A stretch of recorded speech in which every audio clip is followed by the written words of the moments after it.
Bonsoir à tous, c'est toujours avec un immense plaisir que je vous retrouve au compte de l'autre journal, votre rendez-vous incontournable de l'actu décalé sur Espace. Nous sommes samedi 15 décembre 2018. L'info majeure, tohu bohu à l'Assemblée nationale à la faveur de la session budgétaire 2019. Scène spectaculaire quand la tension monte d'un cran à l'hémicycle. Les députés de l'opposition de l'UFDG notamment se sont insurgés contre le président de l'Assemblée nationale pour un propos jugé assez discourtois. Il y a seulement une semaine que cela s'est passé et je tiens à ce qu'on en parle dans cette première partie. Faya Milimono en grève de la faim, il demandait le retour des élèves dans les salles de classe et la démilitarisation de certains quartiers de la capitale. Et cette grève a duré 4 jours seulement. 4 jours. Mais la grève de la faim, qu'est-ce que c'est pour commencer? Eh bien, pour ceux qui ne savent pas, selon la définition Wikipédia, une grève de la faim ou jeûne de protestation est un moyen de protestation non violent utilisé entre autres par Gandhi. Gandhi, ok, je compte bien parler un peu de lui. En Inde, il est considéré comme le père de l'indépendance du pays. Si vous l'avez toujours vu sur les photos, le Mahatma avec cette maigreur, c'est bien pour 2 raisons. Primo, il était très souvent en tôle. Deuxièmement, il refusait de s'alimenter. Vous savez, un héros obèse, ça ne fait pas assez de feeling, de style, si vous voyez ce que je veux dire.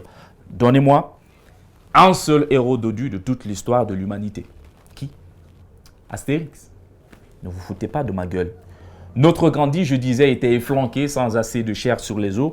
Il lui est arrivé pour la première fois de toute sa vie une folle idée de protester en refusant de s'alimenter. Cette méthode de protestation, il l'a mûrie jusqu'au crépuscule de sa vie. Il est d'ailleurs mort alors qu'il s'apprêtait à entamer une nouvelle et périlleuse grève de la faim pour convaincre hindous et musulmans de déposer les armes. 400 000 personnes avaient été tuées lors de cette guerre religieuse. Mais Gandhi, sa personne et sa philosophie ont inspiré bien de personnalités politiques dans le monde. Le scénariste et réalisateur ukrainien Oleg Sentsov tient à ce jour le record de la plus longue grève de la faim, 100 jours. Vous pouvez retenir ceci pour la postérité. Dr Faya Milimono en Guinée est le premier à avoir observé une grève de la faim. Souvenez-vous, c'était il y a 4 ans. Il protestait, lui et beaucoup d'autres personnes, contre les violences meurtrières qui ont eu lieu à Homé et la militarisation de la localité qui s'en est suivie. De retour donc des États-Unis, où il est allé prendre un peu de graisse, le président du BL a entamé une nouvelle grève de la faim de 4 jours pour réclamer le retour des élèves dans les salles de classe et la démilitarisation des quartiers de Ratoma. Une grève à double intérêt.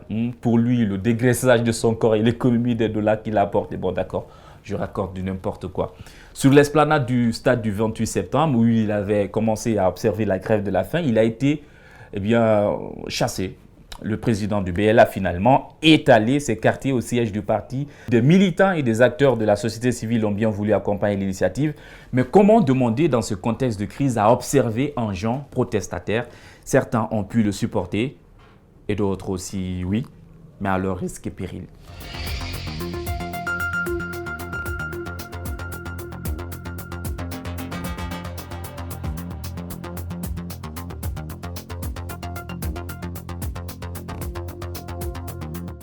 Les pauvres, la grève de la faim. Il y en a eu aux 4 coins du monde.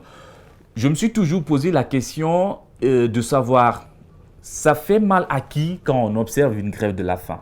Gandhi, comment il a fait pour mûrir cette méthode? Si j'étais né, j'aurais dit ceci. Mais ce mec est un timbré. Tu refuses de t'alimenter?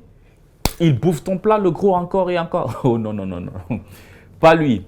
Gandhi a cogité, je parie, même pour réfléchir la question. Il n'a pas mangé pendant 24 heures pour arriver à la conclusion. Ah tiens, je vais continuer à jeûner. Si ça n'arrête pas, j'en mourrai. Et ils auront tous ma mort sur leur conscience. Autre ça, il n'y a pas d'autre pression. Mais sa méthode a fait bouger les lignes. La preuve que ça n'était pas anodin en fin de compte. Et puisque les crises ou conflits résolus grâce à une grève de la faim, si on tente d'établir une statistique, à cette échelle, le taux de réussite serait là. Oh, pardon, j'exagère. Là. En fait, moins d'un tiers des revendications atteignent complètement leur but. Les autres débouchent sur un compromis, voire bien souvent, sur rien du tout. Ça nous manquait ce genre de pétard à l'Assemblée nationale, des députés de l'UFDG exaspérés par un propos jugé irrévérencieux tenu par le président Cory-Claude Kondiano. Oh non, j'ai dit Cory-Claude Kondiano, pas le gnome, d'accord? On est bien d'accord. C'était un raffut à l'hémicycle, suivez.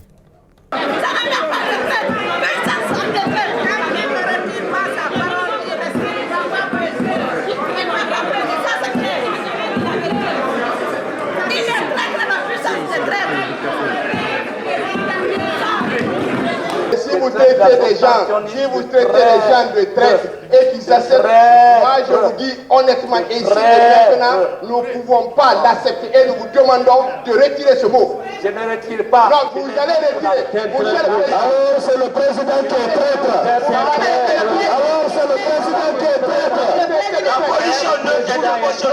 Vous devez retirer ce mot, monsieur le président. Si vous devez retirer et maintenant et vous présenter des excuses, nous ne sommes pas des traîtres. Jamais, je ne le mais ferai vous pas. allez le faire. Vous êtes des traîtres.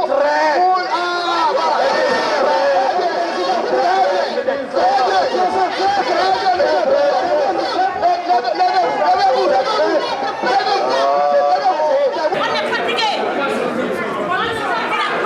On ira une fois. Aujourd'hui, on ne va pas plus continuer à présider cette séance. On va le faire que l'Assemblée ne le fonctionne pas. Parce que les explications, le président. Bon, d'accord, il faut qu'on se calme. Hein. On va voter pour l'intégration de ce mot dans le vocable du Parlement. Et quels sont ceux qui sont pour? Levez les mains. Quels sont ceux qui sont contre? Pendant une demi-heure ou presque, la tension est restée frétillante face à l'obstination du président Cory de retirer le mot traître.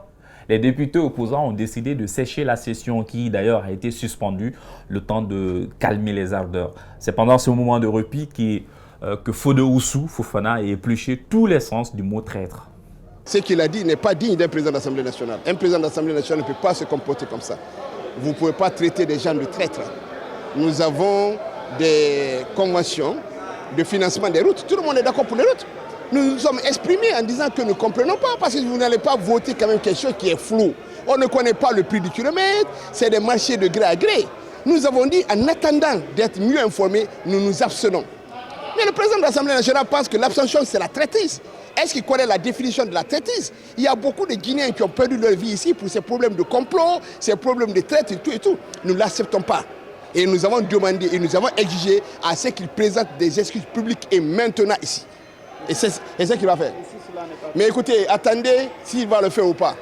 Il va le faire parce que c'est une obligation. Nous sommes un parlement, on n'est pas dans la jungle, on se doit à respect. Le président de l'Assemblée nationale n'a pas le droit de vie et de mort. Nous sommes au même niveau. Il est présent parce qu'il y a un parlement. Comme ils l'ont demandé, les députés, Cory-Claude Kondiano a retiré le mot, oui, traître, et a présenté ses excuses. Je présente des excuses.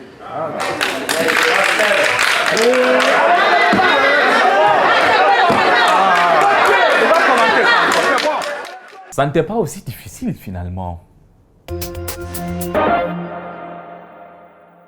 Alpha Condé à l'université Gamal Abdel Nasser de Conakry à l'occasion de la Semaine africaine des sciences, de la technique et de la technologie. Pourquoi il n'y a pas autant de vocation pour les sciences et l'innovation? Le président de la République semble connaître les raisons. La première faiblesse que nous avons, c'est la non-maîtrise de l'anglais par la plupart de nos étudiants. On connaît qui ne comprend pas anglais. Hein. Je n'ai pas envie de mentionner quelqu'un ici. C'est quoi le deuxième problème, Monsieur le Président? Notre deuxième faiblesse, c'est le niveau de nos enseignants. D'où l'importance de développer le VSAT. Il faut qu'on se parle franchement. En 2011, j'ai fait faire un concours avec 750 enseignants de l'école primaire. Une dictée de CE2, CE2, pas CM1, CM2, CE2. Nous avons mis 20 fautes.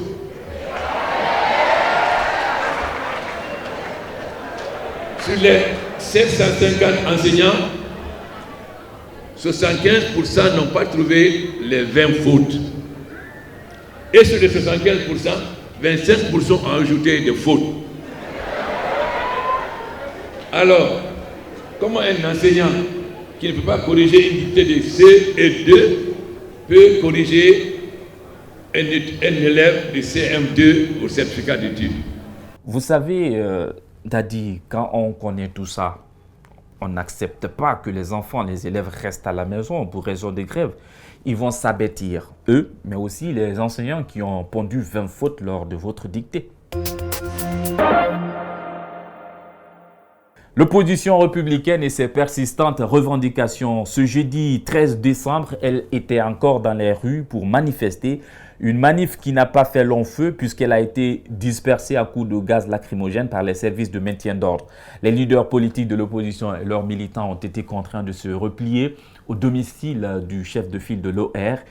Cellou Dalein Diallo lui-même a dressé le bilan de la journée. Nous avons été gazés. Pas nous seuls, les usagers de la route, les riverains, les malades de l'hôpital d'Onka. Ça vous montre à quel point ce régime est cynique, méchant. Même le personnel de l'hôpital et les malades n'ont pas été épargnés. Il a fait des effets, ce gaz, nom de Dieu. Ahmed Kourouma, vice-président du groupe, est resté inconsolable pendant un petit moment. Du gaz de marque Condor d'une société brésilienne qui avait été utilisé en Côte d'Ivoire aussi contre les étudiants des cités universitaires de Cocody lors d'une manifestation, c'était en 2017.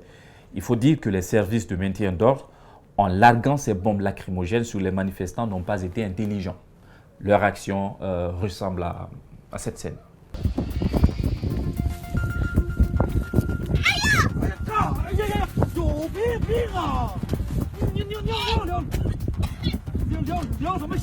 Oui, ils pourraient tomber dans leur propre piège puisque eux non plus n'étaient pas protégés. Nous allons marquer une pause pour revenir juste après pour la deuxième partie. À tout de suite.